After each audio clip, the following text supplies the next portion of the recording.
Welcome back everyone, or if you're new to the channel, welcome into the first time. You might notice a little difference in the kind of background we got going on today. We're kicked out or locked out of the climbing gyms for the time being.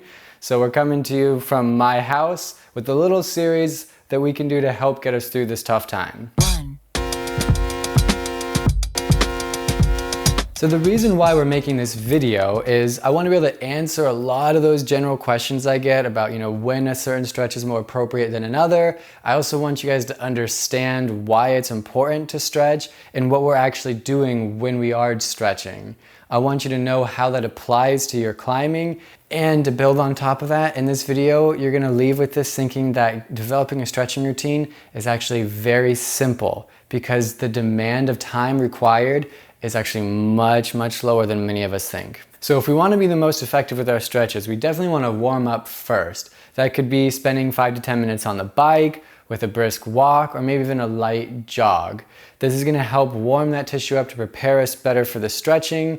If you don't have time or the space for that, then I would recommend foam rolling the area before you get into your stretches, because that can help elongate the tissue and get it prepared for our stretches as well. As for the different types of stretches, yes, foam rolling is a type of stretching, but I'm sure most of you are more familiar with that, and so we're going to spend more time talking about the other types of stretching. Static stretching, which has both active and passive components of it, is a stretch that is held for between 20 to 30 seconds typically. You can hold the stretch up to 60 seconds, but I recommend usually 30 seconds for our static stretches. Now, as I mentioned, there's an active and a passive stretch with this. An active static stretch is where you're usually activating a muscle group to stretch the opposite, whereas passive is using an external force, whether that be gravity or a friend. All right, the next two that we're going to differentiate or talk about are dynamic and ballistic stretches. So some people think of these as kind of being very similar, but they are indeed different. Dynamic can be very similar to your static stretching, it's just held for a much shorter period of time. It may be with continuous movement, or you go into that stretch, hold for 1 to 3 seconds, and back out. So that dynamic stretching can be repeated like a hamstring stretch, an adductor stretch, etc., but for shorter periods of time. Ballistic stretching, on the other hand, is going to be like doing, your arm swings where you're actually using momentum or something to create that stretch and that elongation of that tissue. The final form of stretching, the PNF stretching, is usually best done with a partner. The main form of it is this contract, relax type of stretching, which is basically saying, like, if you're stretching your hamstring with PNF stretching, you would actually engage your hamstring and then you relax it and stretch the tissue, which is why it's usually easier to have a buddy, because they can help passively elongate that tissue further or increase the stretch. All right, so before we get into our routine for stretching, I want to talk about when we should be stretching. There are two basic times, and it both depend on what your goals are. One, if your goal is to increase that joint range of motion, and two, if you're getting ready for activity or climbing or any other exercise. All right, so if your goals are to increase your range of motion, then what you want to do is follow with the static stretching program. They've shown with the research, fortunately, if you think static stretching is just really boring, you don't like doing it, in this meta-analysis they did, so they took like 51 articles, well they started with 250, but picked the top 50 ones that they would use. They showed that all the different types of stretches I just mentioned over time had a benefit to increasing our joint range of motion, but static stretching was the best. So if your goal is to increase your mobility, static stretching is when you want to do it. Now, if your goal is to kind of prepare for exercise, or if you're about to exercise, a lot of us know now that static stretching isn't the best to do before that. So rather what you want to do is stick to like foam rolling or that dynamic stretching, so you're not maintaining those positions for as long of a time.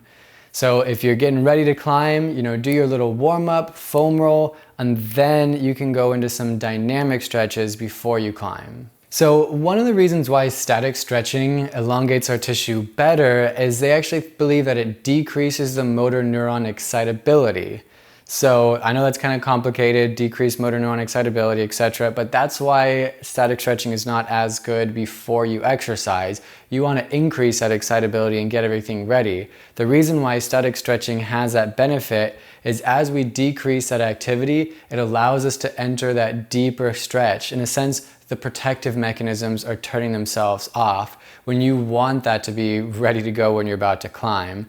They've also shown that and as a result, that can decrease your power output. So in general, you don't do static stretches before you exercise. So in order for us to be able to apply this to our day-to-day activity, I wanted to set this up in a routine that incorporates like each type of stretching so we know when is best to use it. Okay, so we'll start the routine with a warm-up. Now the warm-up should be about 5 to 10 minutes. And as I mentioned earlier, it can be something like a brisk walk, some time spent on the bike, or even a light jog. We're then gonna go into our foam rolling. If we can, we're gonna target the areas we want to with the foam rolling. That'll help loosen the tissue up even more.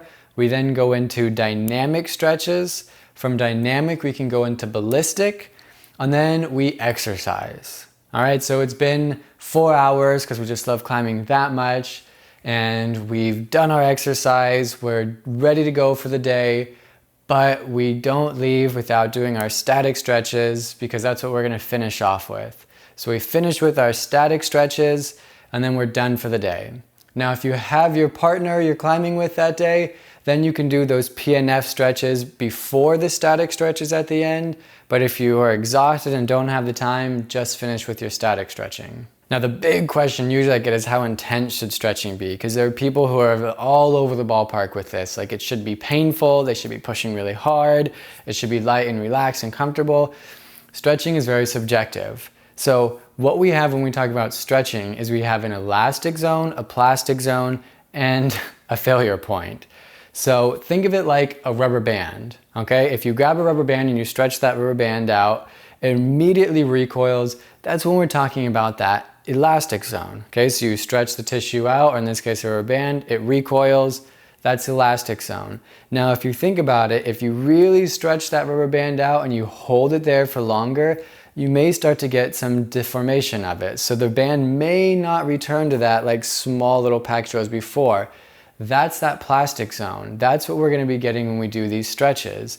Now, if you apply too much force, that rubber band is gonna snap. That's that zone of failure. So that's why I usually don't say that you wanna have pain with stretching, because if you do have pain, you may potentially be getting closer to that zone. And so what the body's gonna do is it's gonna wanna protect against it. And the muscles are gonna obviously then contract.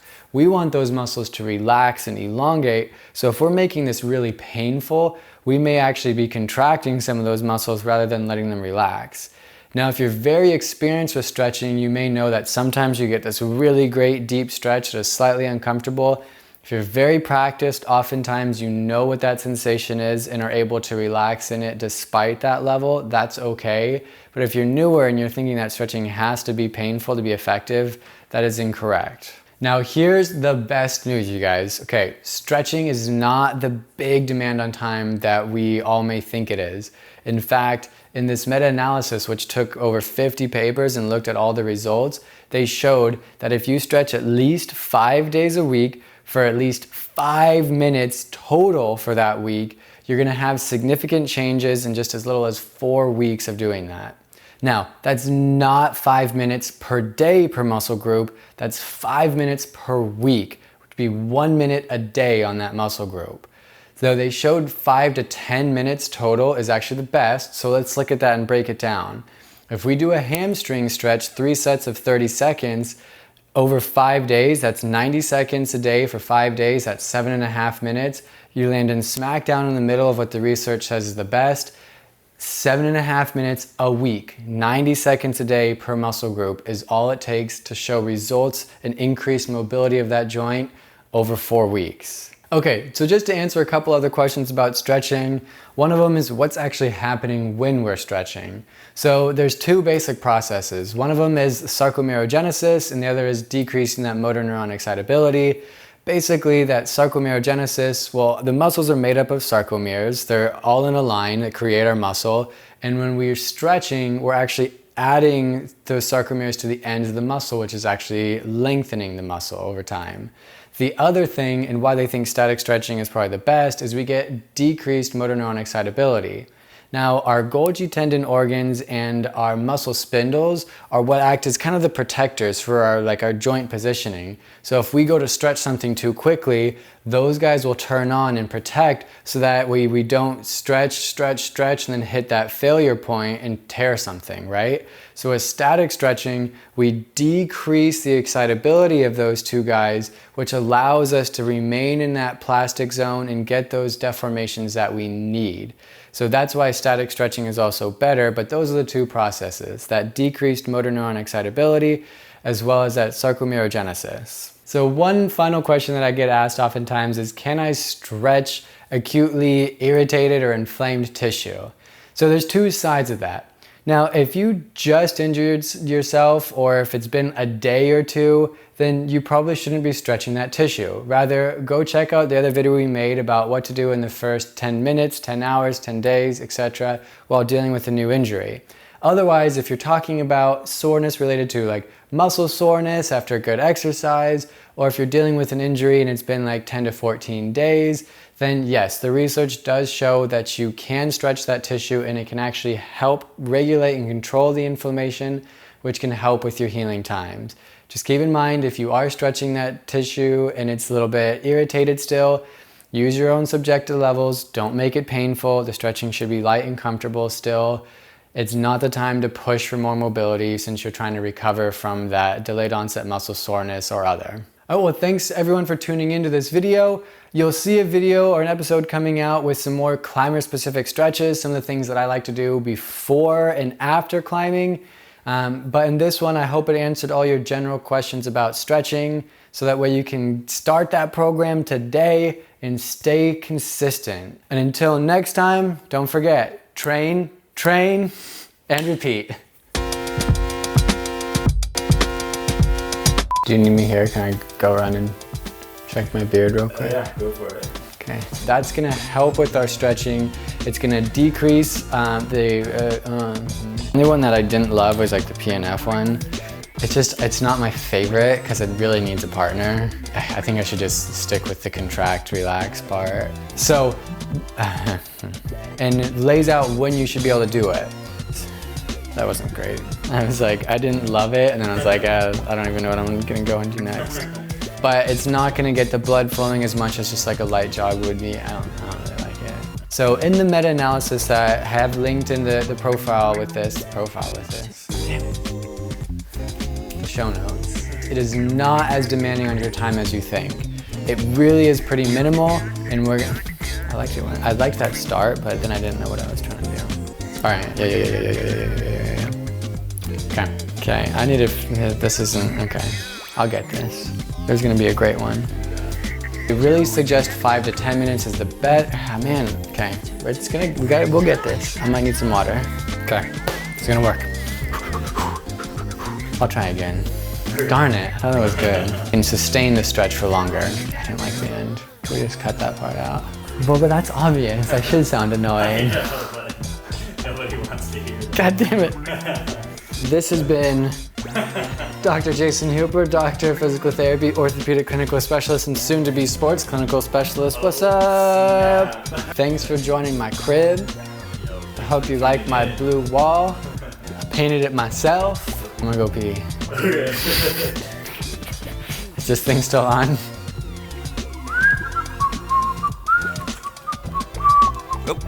Oh, hey, you're still here. Jason, they're still watching.